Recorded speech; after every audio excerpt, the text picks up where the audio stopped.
Bonsoir Nicolas Dupont-Aignan, merci d'être avec nous. Bonsoir Geoffroy Lejeune, bonsoir à tous. Merci d'avoir organisé un des rares moments de débat dans cette campagne. Vous êtes traité à égalité en plus avec tout le monde.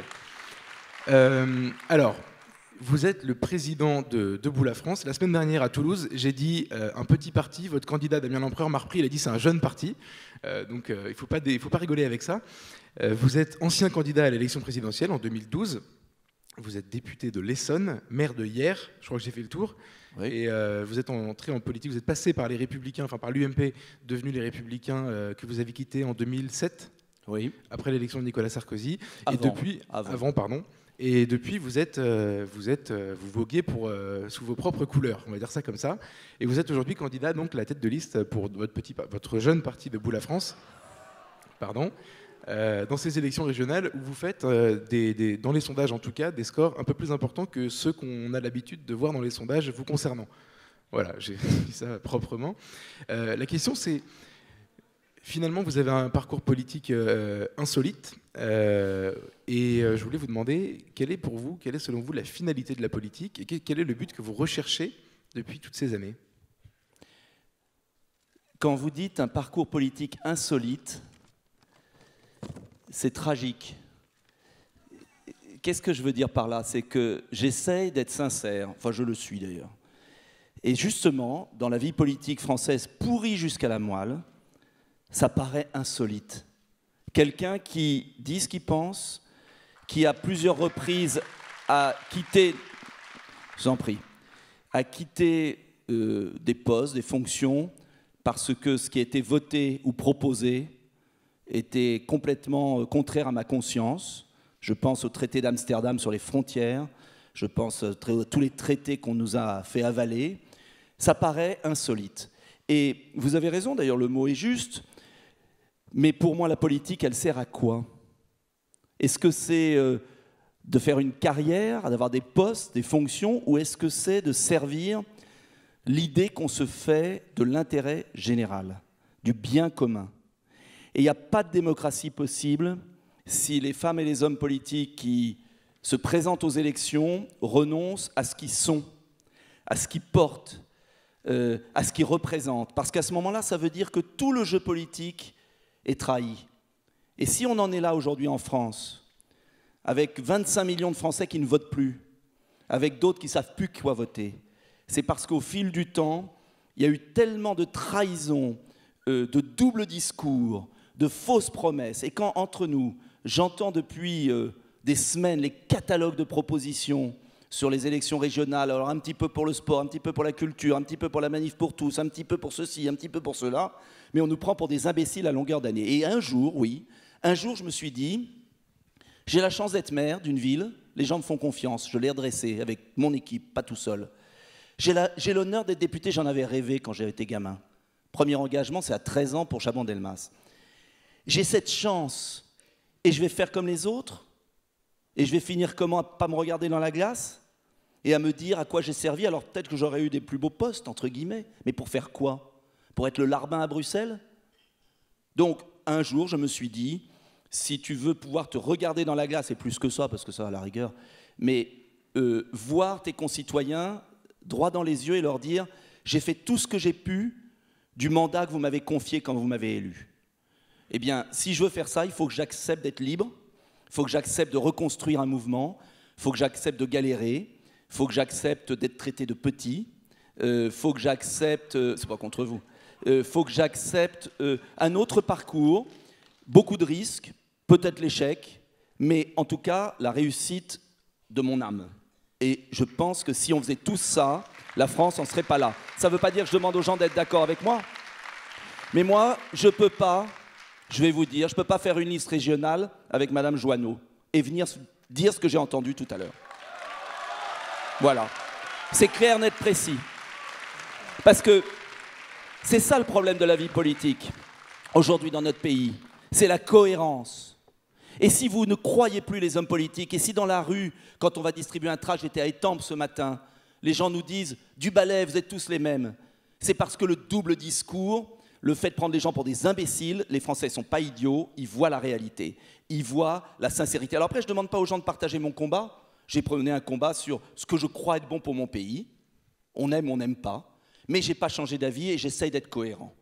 Et ceux qui m'accompagnent sont cohérents, je l'espère, en tout cas avec mes positions.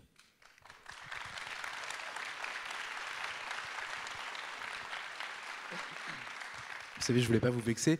Moi, quand je traite quelqu'un de petit, c'est pas une insulte. Non, mais j'ai souvent été traité de... Et puis, vous savez ce que disait De Gaulle, je n'ai comme rival international que Tintin ou Astérix. Non, c'était Tintin, le petit contre les grands, etc. Bon, et c'était quand même pas mal. Donc, je suis pas vexé du tout d'être traité de petit. Il n'y a pas de petit dans la vie. Et je crois au contraire que dans toutes les périodes historiques troublées, ce sont par des chemins de traverse. C'est en revenant aux valeurs, à l'authenticité, à ce qu'on croit au fond de soi-même, qu'on peut soulever les montagnes. D'ailleurs, vous en êtes de la preuve vivante, parce qu'entre nous, c'est vous qui avez soulevé des millions de gens dans la rue, c'est pas les hommes ou les femmes politiques.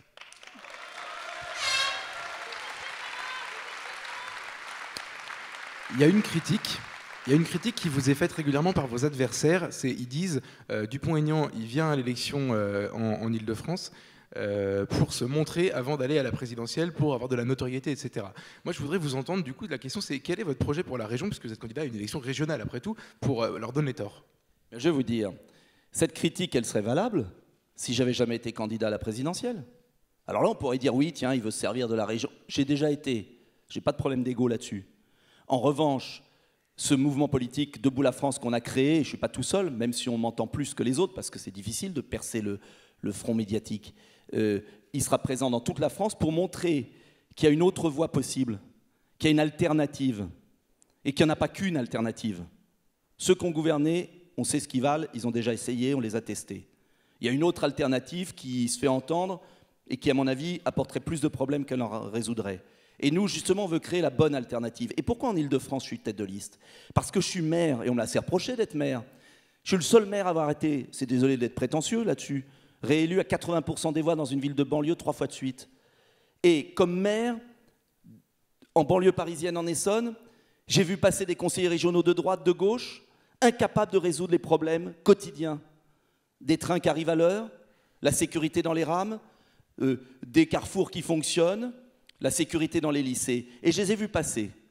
Et à un moment, j'ai dit, on n'en sortira jamais si on ne fait pas nous-mêmes notre liste pour avoir un programme beaucoup plus concret avec des gens différents. Qu'est-ce que je veux dire par là?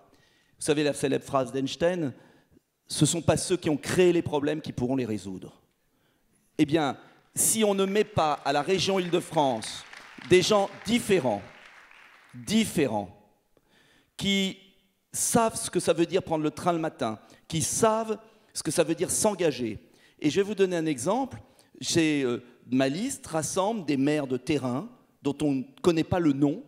Ma liste rassemble des associatifs. Je pense à Jean-Claude Delarue, qui s'est battu pour les transports publics et les handicapés depuis des années. Je pense à Céline Julier, d'Yvelines pour tous, qui est tête de liste dans les Yvelines et qui était chez vous. Je pense à Stéphanie Gibault, cette femme dont la vie a été menacée par une banque parce qu'elle a dénoncé un scandale bancaire, UBS, et Stéphanie Gibault est notre tête de liste à Paris. Je pense à Dominique Jamais, qui est un formidable écrivain. Je pense à toutes ces femmes et ces hommes qui méritent d'être en responsabilité plutôt que les politicards qui sont nourris depuis des années par les prébendes et qui se taisent parce que s'ils veulent avoir l'investiture, il faut se taire et avaler leur chapeau en permanence. Notre liste est différente, elle est faite de personnalités.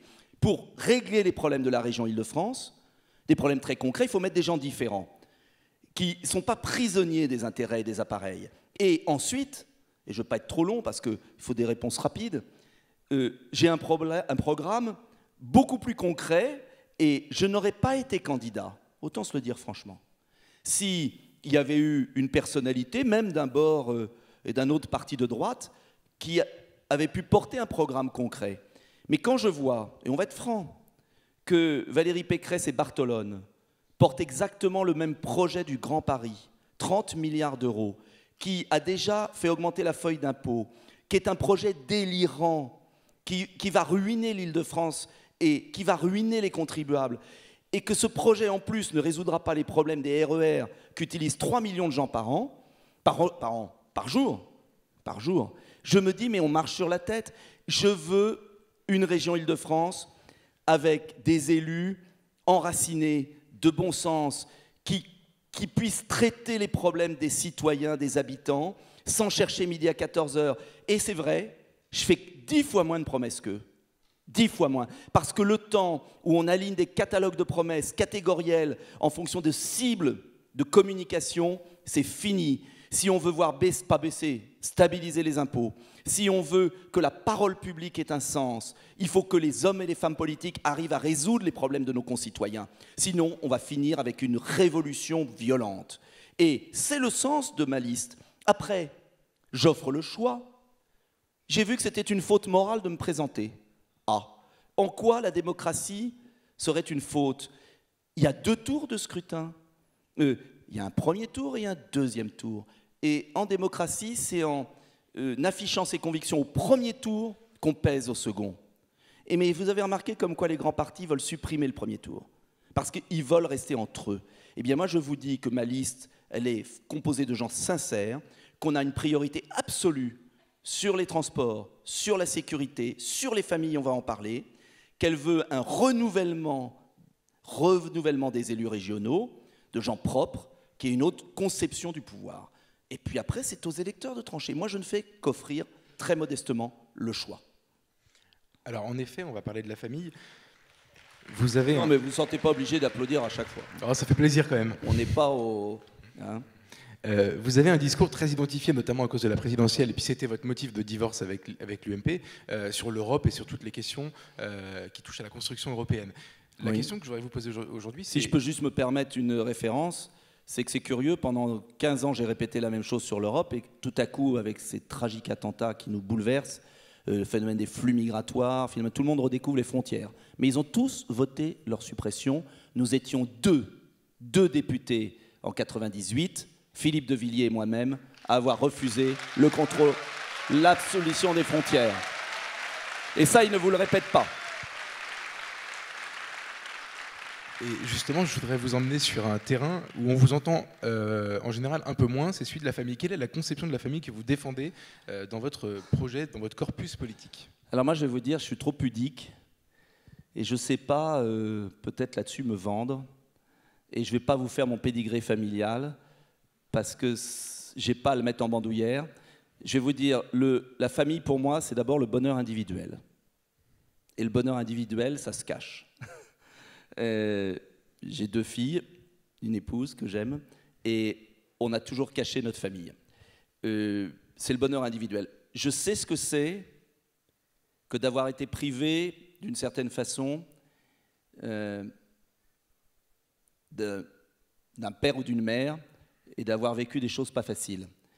Et c'est pourquoi d'ailleurs je suis un des plus acharnés avec vous sur la GPA et la PMA, et sur cette idée d'enfant-objet qui me révolte. Mais on en parlera peut-être après, je ne sais pas. Donc ma conception de la famille, c'est d'abord le bonheur individuel. Quand on a la chance d'avoir un papa et une maman, quand on a la chance d'avoir tout cela, c'est criminel de priver volontairement des enfants de cela. C'est le premier point. Le deuxième point de la conception de la famille, c'est le respect de la personne, c'est l'équilibre dans la famille. Une famille moderne, pour moi, c'est une famille où il y a le bonheur de vivre ensemble et c'est un bonheur partagé. Ce n'est pas la famille qui a pu parfois être pesante. C'est la famille qui, au contraire, libère, protège, épanouit. Mais le rôle de la société, parce qu'à la rigueur, vous savez, l'homme politique, il ne faut surtout pas qu'il se mêle de ça. Moins il s'en mêle, mieux c'est. Et le drame, c'est qu'on a des hommes et des femmes politiques, et notamment les socialistes. D'ailleurs, ils ont été vachement courageux aujourd'hui. Pas un n'est venu. Hein. Au moins, ils pourraient avoir le courage de leurs convictions. On pourrait dire, surtout, qu'ils s'en mêlent trop, eux, parce qu'ils veulent la détruire. Ils veulent la détruire, et c'est extrêmement grave, parce que ce n'est pas un enjeu là individuel. C'est un enjeu de civilisation. Et j'en viens au deuxième point.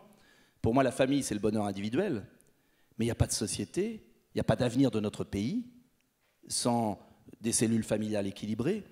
Et c'est là où la société a un devoir fondamental. C'est de rééquilibrer la charge de la famille. Une famille, c'est un investissement, c'est une charge, c'est un travail. Comme être mère ou père de famille, c'est un travail à plein temps. Et le rôle de la société. Et c'était ça qui était magnifique dans notre politique familiale, qui a fait que la France a une démographie équilibrée et qu'on est en train de foutre en l'air de manière scandaleuse. C'était de compenser les charges de la famille par une vraie politique familiale. Et c'est là où la société a un rôle à la fois de protéger la famille et de la favoriser par des dispositifs qu'on a bien connus et qui sont tous en train d'être détricotés. Et il faut être honnête, ça a commencé aussi sous les gouvernements précédents, les réductions de quotient familial. Et ça a été continué et aggravé sur ce gouvernement. Donc, ma conception de la famille est très simple. Si on veut que la France survive, il faut qu'on ait une démographie qui se renouvelle, il faut qu'on ait des enfants heureux, il faut qu'on ait des familles équilibrées. Et pour avoir des familles équilibrées, des enfants heureux, etc., ben la société, à un moment, l'homme politique, le projet politique, doit protéger, défendre la famille. Surtout à une époque d'individualisme, de zapping, d'argent roi, où on pense qu'on peut acheter la famille. Et les sentiments, ça ne s'achète pas. Hein. Alors, pour rentrer un petit peu dans le concret, puisque vous n'aimez pas les catalogues de propositions, non. Non, mais il faut des propositions. J'ai jamais dit qu'il ne fallait pas des propositions. Mais il faut les tenir. Donc il faut mieux promettre moins et tenir que promettre beaucoup et jamais tenir. Et justement, sur la question de la famille, quels sont vos... Oui, on va en parler. Je crois pas. Mais c'est pas moi qui pose des questions, c'est Geoffroy Lejeune. Hein, donc, je vais y venir, vous inquiétez pas. Sinon, vous allez sur Internet, la réponse de Nicolas Dupont-Aignan est déjà écrite. Mais quelles sont vos propositions donc pour la famille, pour rentrer un petit peu dans le détail, dans le concret, quelles sont les difficultés que vous avez identifiées et vos propositions pour les résoudre? Alors, les propositions pour la famille, il faut être très honnête, parce que dans ce débat sur les régionales, la plupart des candidats font croire qu'ils vont être présidents de régions omnipotents. Ça dépend d'abord d'une partie de la politique nationale. Et ça, il faut revoir toute la politique socialiste, on est d'accord. Au niveau de la région, un débat régional, il y a plein de choses qu'on peut faire. La première chose, c'est qu'il faut enfin avoir partout cette carte famille qui permet d'avoir une compensation des charges, c'est-à-dire des réductions, un label qui permet aux familles de la région de bénéficier de services publics, d'équipements, de loisirs, non pas moins cher et pas faire la démagogie, mais quand même à un prix plus abordable. C'est fondamental. Le deuxième point, le souci majeur de la famille aujourd'hui en Île-de-France, les deux soucis majeurs, c'est le logement et c'est l'avenir des enfants, c'est-à-dire leurs études. Et là, la région a un rôle à jouer fondamental. Sur le logement, c'est plus compliqué parce que ce n'est pas sa compétence, mais moi je suis en faveur absolument du développement de l'accession à la propriété. On nous raconte des sornettes avec les logements sociaux, on déresponsabilise, il faut des logements sociaux bien sûr, mais il faut favoriser l'accession sociale à la propriété, permettre à chacun d'avoir un toit. C'est la révolution que je veux mettre en place en matière de logement, accession sociale à la propriété. Quand vous pensez que dans un logement social, vous allez payer toute votre vie le loyer, qui sont souvent des loyers, des charges chères, alors qu'au bout de 30 ans, avec mon système, on pourra accéder à la propriété. Et je peux vous dire que ça, c'est un élément clé de stabilisation familiale. Le troisième point, c'est bien évidemment la question des études, le rôle des lycées, le rôle de l'apprentissage, le rôle de la formation professionnelle. Sur l'apprentissage, j'ai une mesure toute simple et très importante. C'est zéro paperasse pour les entreprises. C'est la région qui gérera les contrats d'apprentis et qui les mettra à disposition des entreprises. Et puis, un de mes grands dadas aussi, qu'on peut mettre en place au niveau de la région, c'est ce que j'appelle le concept de la seconde chance. Moi, je crois que dans la vie, on doit toujours avoir une seconde chance. Sauf pour les hommes politiques qui échouent. La seconde chance, je plaisantais un peu, il faut un peu d'humour. La seconde chance, c'est quoi? Vous avez 150 000 en France décrocheurs, c'est-à-dire des jeunes qui sortent du système scolaire chaque année sans formation aucune. Moi, je ne crois pas qu'un être humain soit foutu. Et le drame de la France, c'est quand vous échouez à 15 ans, on vous met dans une case. Et que toute votre vie, vous serez enfermé dans ce couloir. Il faut offrir cette idée de la seconde chance. C'est quoi ma seconde chance? C'est que chaque jeune qui sort du système scolaire très tôt, crise d'ado, problème familial, difficulté de la vie, aura un crédit financier de formation professionnelle parce qu'il coûte beaucoup moins cher à l'État que ceux qui font 15 ans d'études. Et il pourra utiliser ce crédit de formation professionnelle 2, 3, 4, 5 ans après. Redonner une chance à chaque gamin, se dire qu'en Île-de-France, eh bien, on ne sera pas dans un couloir de l'inégalité, l'égalité des chances. Ce n'est pas l'assistanat. L'assistanat, c'est enfermer les gens dans l'échec. L'égalité des chances, c'est leur donner le moment venu une chance, et ça, c'est le rôle d'une région, c'est le rôle d'une collectivité. Je l'ai fait dans ma commune, ça marche bien, et par la bourse au projet. Chaque jeune qui a un projet, on lui donne une bourse. On étudie la bourse, on lui permet de se réaliser. Et vous savez, si la jeunesse part à l'étranger, si les gens ne croient plus en la France, c'est pas seulement à cause de plein de problèmes qui ne sont pas réglés, qu'on connaît, et je ne vais pas en parler, c'est parce qu'ils ne croient plus en la possibilité de se réaliser par eux-mêmes. Et je crois beaucoup à cette idée de la réalisation par soi-même. Et si chaque individu croit qu'il a un destin et pense qu'il peut le forger, eh bien c'est l'ensemble du pays et de la région qui s'en sortira. Donc, ça ne fait pas énormément de promesses, parce que je ne peux pas en promettre plus, parce qu'il faut les financer. Et mon programme, il est chiffré, il n'y a pas 1 centime d'euro de dépenses de plus. Et on est capable de le financer demain. Donc, le pass pour les familles, le zéro paperasse pour les entreprises en matière d'apprentissage, la seconde chance, la carte de sécurité professionnelle pour redonner une chance à nos gamins. Voilà, et je pense, vous savez, que si les grands-parents ou les parents savaient que les efforts qu'ils font va permettre à leurs gamins de s'en sortir, eh bien, on remet en marche l'ascenseur social, on remet en marche vous parliez de la famille, mais on est prêt à tout donner pour son gamin. Et ce qui est terrible dans notre pays aujourd'hui, et qu'est-ce qui fait la différence avec les pays notamment anglo-saxons, c'est que les Français se disent « nos gamins vont vivre plus mal que nous ». Et quand une génération pense que la suivante va être en plus grande difficulté, eh bien c'est tout le moral de la nation, de la région qui est cassé. Donc croire à nouveau en nos enfants. Et vous verrez aussi que nos enfants se comporteront aussi peut-être différemment. Mais pour ça, ça veut dire qu'il faut montrer l'exemple. Et l'exemple, ce n'est pas la loi Taubira, l'exemple, ce n'est pas le laxisme généralisé, l'exemple, ce n'est pas le laisser-aller complet, qui est une forme de faiblesse et finalement de mépris pour notre jeunesse. Il y a un autre de vos dadas dont vous parlez régulièrement, c'est les gaspillages, la question de la transparence financière, etc. Je voulais vous entendre sur la question des subventions accordées par le Conseil régional. Sur quels critères vous les attribueriez si vous étiez élu président de région? D'abord, ce n'est pas le président de la région qui fixera un critère seul. C'est une équipe. Parce qu'il n'y a pas de...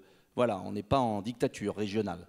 Premier point. Ensuite, il faut... Mais là, tout le monde l'a déjà dit, il faut faire un grand ménage. Mais un grand ménage. Il faut uniquement les compétences de la région et la vérification de l'utilité absolue de la dépense. Moi, je l'ai fait dans ma ville. Alors, pourquoi souvent je parle de ma ville? Parce que je sais, on dit cumul, horrible cumul. Alors, remarque, il y en a, ils n'ont jamais cumulé parce que... Bon, passons. Moi, je suis fier de ce que j'ai fait dans ma ville. J'ai pris une ville, d'ailleurs, on m'a élu pour ça, sinon on ne m'aurait jamais élu. À 30 ans, une ville qui était ruinée. On a divisé la dette par 2, on a revu toutes les dépenses et on a associé les habitants à cela. Alors évidemment, à 12 millions d'habitants, plus délicat d'associer chacun. Mais ça veut dire quoi? Ça veut dire refuser le clientélisme. Refuser le clientélisme. Et ça veut dire surtout aucune subvention pour des associations à l'étranger, aucune subvention pour du communautarisme, qu'il soit religieux, sexuel ou autre, aucune subvention pour des tâches... qui ne sont pas vraiment utiles et qui nourrissent plus l'association qui les fait que ceux qui recevront à terme la subvention. Donc, on peut économiser, moi je ne dirais pas 400 parce que je pense que c'est un peu excessif et j'ai peur qu'après on soit déçu, mais je pense qu'on peut déjà économiser une centaine de millions d'euros très vite, très vite. Et cet argent, il faut le redéployer sur les dépenses utiles, prioritaires de la région, notamment pour les familles, mais pas seulement pour les familles, pour les autres aussi, pour l'ensemble du programme que je défends. Nicolas Dupont-Aignan, je vais laisser... Allez-y. Je voulais laisser les gens applaudir. Cet entretien touche à sa fin. Déjà, j'ai pas eu moins de temps que les autres. Alors ça, c'est la paranoïa du petit candidat qui toujours veut vérifier. Il faut bien. Je vais donc vous laisser le mot de conclusion que vous pouvez faire durer un peu si vous voulez. Non, profiter de ce temps qui vous est offert. On n'est pas au spectacle, puisque vous êtes en présence d'un public, de la Manif pour tous, et donc des familles. Donc, votre message pour terminer cet après-midi aux familles. Mon message aux familles.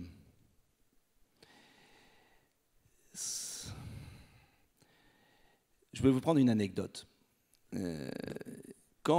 Si vous allez dans un restaurant et qu'on vous empoisonne, qu'il y a une intoxication alimentaire, vous n'y retournez pas. Quand il y a 2 restaurants qui sont face à face pendant 20 ans et qui empoisonnent toute une ville, mais qui ont des très beaux menus, des très beaux discours, est-ce que vous y retournez? Jamais. Vous préférez le petit bistrot qui a des produits frais, sains et qui est plus petit, mais où le cuisinier sait ce qu'il cuisine. Voilà. Alors, ça c'est le message général. Mais non, mais faut bien un peu détendre l'atmosphère, mais c'est vrai, je me pose toujours cette question fondamentale. Je me dis, comment se fait-il que nos concitoyens, après s'être fait tant tromper, après voir les incohérences même, et je ne le dis pas méchamment, mais j'ai écouté, parce que j'essaye d'être honnête avec moi-même, j'ai écouté mes 2 prédécesseurs. Monsieur Saint-Just, il traitait votre rassemblement de mondanité il y a quelques années. Bon voilà, moi je veux bien tout. Et après il vient, Madame Pécresse, elle a Madame Joanneau, et Madame Joanneau, elle sera peut-être vice-présidente de la commission famille, vous n'en savez rien. Ben oui, mais elle est sur la liste, ils ont fait alliance, ils disent exactement l'inverse sur tous les sujets. Alors moi je veux bien, moi je pourrais faire pareil à ce moment-là, mais ça veut dire quoi? Mais moi je ne sais pas lutter avec ça, j'ai pas cette force, j'ai pas ce culot de venir vous promettre tout et puis de mettre sur la liste quelqu'un qui déclarait, je l'ai amené parce qu'il faut le croire pour l'entendre, qui déclarait qu'elle était pour l'adoption, parce que c'est moderne. Voilà, c'est tout. Et je vais vous dire, ça m'écoeure tout ça, j'en ai ras-le-bol. Et je me dis, mais écoutez, il y a un moment, est-ce qu'on va redresser notre pays? Mais c'est pas nous qui allons redresser les hommes politiques tout seuls le pays. On va le redresser avec celles et ceux qui s'engagent, celles et ceux, je pense à un gamin chez vous, je ne sais plus son nom, Nicolas, il avait le même prénom que moi, ça doit être des originaux, qui a été en prison. Ils n'ont pas mis un djihadiste en prison l'année dernière, ou il y a 2 ans. Hein? Ça ne les intéressait pas. Hein? Bon, parce que c'était plus dangereux. Vous étiez plus dangereux. Je me souviens être venu place Vendôme un jour, j'ai été traité comme un chien par le commissaire de police. Comme un chien par le commissaire de police qui me bousculait. Je ne me prends pas pour le roi de Prusse, mais je suis l'élu de la nation, je n'ai pas à être traité comme ça, comme Nicolas et les autres, les veilleurs. Parce qu'ils dérangeaient quoi? Leur conscience. Et vous voyez à quel point la conscience est plus forte que la force. Et moi, ce que je veux changer dans ma vie politique, c'est ça. Et je fais appel à vous. Vous dire, c'est vous qui avez tout entre vos mains. Moi, je fais tout ce que je peux pour offrir une autre voie à notre pays, à notre région, avec des gens de bonne volonté. On fait tout ce qu'on peut. On est à main nue parfois face aux appareils, face à l'argent, face aux sondages, face aux intérêts. On ne raconte pas tout et son contraire. On dit notre vérité. Et si à un moment, les gens, les électeurs se disent, tiens, si on faisait confiance un jour à des gens comme nous, à des gens sincères, à des gens vrais, à des gens qui défendent leurs convictions, on n'est pas toujours d'accord sur tout. On n'a pas toujours été d'accord sur tout. Moi, j'ai été pour l'union civile. J'étais contre le mariage et la filiation, la GPA, le PMA, ce drame. Je ne supporte pas ça, parce que ça veut dire que l'argent achète la vie. Mais l'argent achète tout, la politique, les convictions. Et moi, je vous demande de réagir aujourd'hui. Je vous demande de réagir à chaque scrutin. En plus, il y a 2 tours de scrutin. Alors, au premier tour, lâchez-vous, dites votre vérité. Voilà ce que j'ai envie de vous dire. Je vous engueule presque, mais je vous aime. Merci. Merci Nicolas Dupont-Aignan d'être venu avec nous cet après-midi.